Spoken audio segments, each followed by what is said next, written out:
You say, oh man, he ate a pork chop. He can't work for the liberation of black people. He eating pork.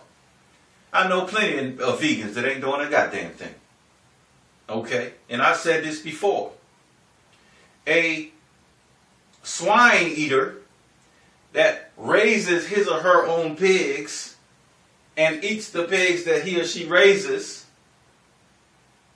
trumps a vegan that has to go to Whole Foods or Trader Joe's or My Organic Market or one of these places to get their food.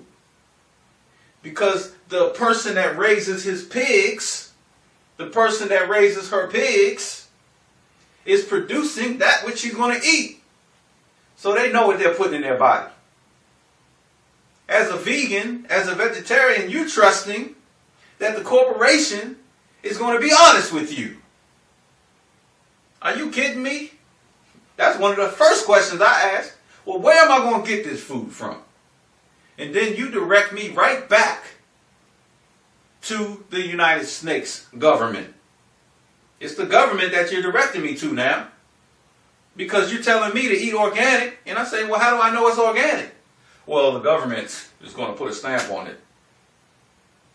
Organic, USDA approved, or whatever the hell it says. You believe in the Food and Drug Administration? The FDA? Are you kidding?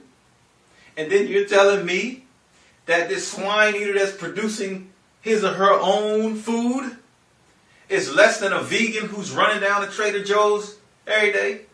Whole Foods every day? Come on now. That's not a liberation move. That's not a move towards independence. That's the fucking easy way out. Grow your own food. Build your own shelter. And I'm not saying that we do all these things. But there are things that we are doing trying to be like our people in the South, the Gullahs. Huh? The Geechees. They'll tell you that, yeah, they got electricity. Yeah, they got gas. Yeah, they got cable. But if the enemy came and took all that stuff from them today, they would still be able to survive because they know how to live off the land. So I'm watching their little cooking show, and we're watching the Gullah and Geechee diet, and from a vegan perspective, criticize them. Criticize them. Because they eat crayfish.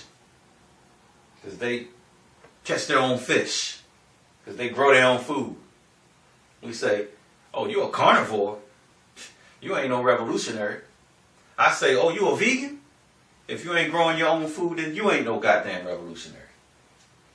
Let's keep this shit real, okay? Let's stop playing with the people. Let's be honest with them.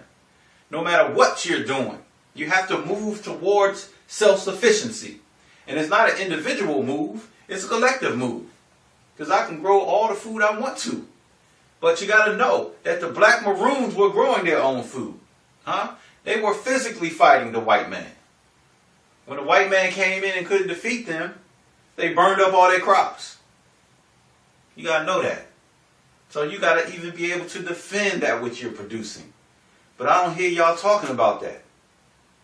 I just hear y'all saying shit like drink alkaline water.